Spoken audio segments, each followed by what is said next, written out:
This is the story of the RMS Titanic, the world's largest and most luxurious ship of its time, which set out on its maiden voyage on April 10, 1912. The Titanic was traveling from Southampton, England to New York, carrying a diverse mix of passengers, renowned industrialists, actors, and immigrants seeking a new life in America. Commanded by the 62-year-old Captain Edward John Smith, there was immense excitement surrounding this unsinkable ship. The Titanic was not only the largest ship in the world, but it was also a marvel of engineering and luxury. At 269 meters in length and over 53 meters high, the Titanic was a floating palace. It cost $7.5 million to build, equivalent to around $400 million today. The ship was designed to be the pinnacle of comfort, with opulent amenities that included grand staircases, a heated swimming pool, a Turkish bath, a gym, a squash court, and even a library. The dining experience aboard the Titanic rivaled that of the finest hotels, with luxurious dining rooms serving gourmet meals to the ship's wealthiest passengers. But the Titanic was more than just a luxury liner. It was a symbol of technological progress. Its safety features were cutting edge for the time, including a double-bottom hull and 16 watertight compartments. The design was so advanced that it was believed the ship could not sink, even if up to 4 of these compartments were breached. The ship's owners, White Star Line, were so confident in its safety that they advertised it as practically unsinkable. However, just 2 days into its voyage, on April 12, 1912, the Titanic began receiving ice warnings as it crossed the North Atlantic. These warnings weren't unusual for ships in that region, but they were a cause for caution. Despite the warnings, Captain Smith chose to maintain the ship's speed of 21.5 knots, which is about 40 kilometers per hour. The belief in the Titanic's invincibility likely influenced this decision. On the night of April 14, 1912, the Titanic sailed under a starry but moonless sky.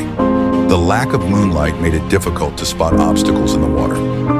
At 11:39 p.m., the lookout, Frederick Fleet, stationed in the crow's nest, suddenly saw a massive iceberg directly ahead.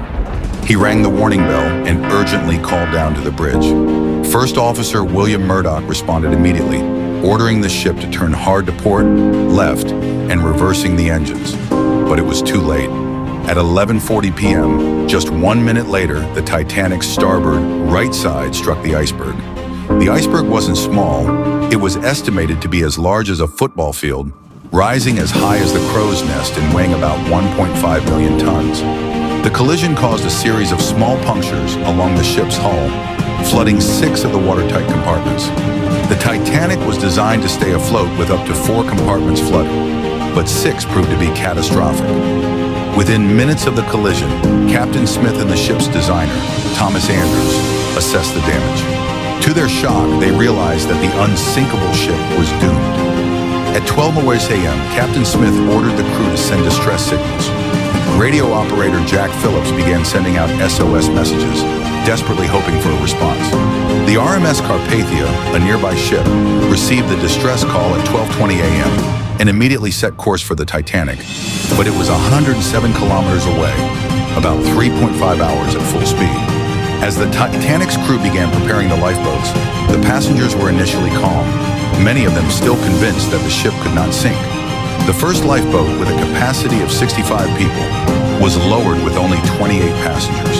This false sense of security proved fatal as the reality of the situation slowly dawned on everyone.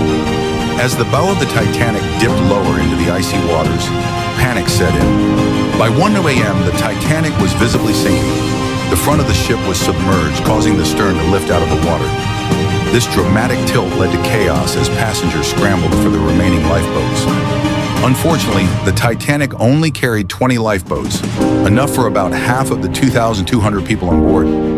Many of the lifeboats were launched half empty, and by the time the last one left at 2:05 a.m., over 1,500 people were still on board. As the ship continued to flood, it eventually broke in half at around 2:20 a.m. Both halves quickly sank into the icy Atlantic. Those who survived the initial sinking faced another peril: hypothermia. The water was a frigid 2 degrees Celsius, cold enough to kill within minutes. Only a few hundred people managed to survive in the lifeboats until the Carpathia arrived at around 4 a.m. Too late to save anyone still in the water. In the aftermath, investigations revealed multiple failures and oversights. One of the most shocking revelations was that the SS Californian, a ship just 37 kilometers away, could have reached the Titanic in time to save many lives. However, the Californian's radio operator had turned off the radio for the night, and despite seeing the Titanic's distress rockets, the ship's captain, Stanley Lord, did not take action, assuming they were not emergency signals. When the Californian finally realized what had happened the next morning, it was too late. The Titanic disaster led to significant changes in maritime law. The International Ice Patrol was established in 1914 to monitor icebergs and warn ships of danger. The SOLAS International Convention for the Safety of Life at Sea treaty was signed, mandating that ships carry enough lifeboats for all passengers and conduct regular safety drills. These regulations have saved countless lives in the years since. The Titanic lay undiscovered at the bottom of the Atlantic for more than 70 years, until its wreckage was finally located in September 1985 by American explorer Robert Ballard and French oceanographer Jean-Louis Michel.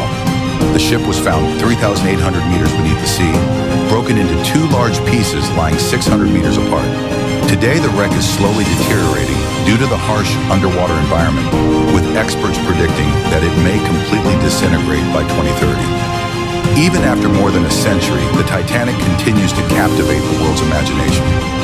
In 2012, Australian billionaire Clive Palmer announced plans to build Titanic 2, a replica of the original ship, complete with period-accurate interiors. However, the project has faced delays and has yet to be completed. Whether or not Titanic 2 ever sets sail, the original Titanic remains a powerful reminder of human ambition, hubris, and the enduring mysteries of the sea.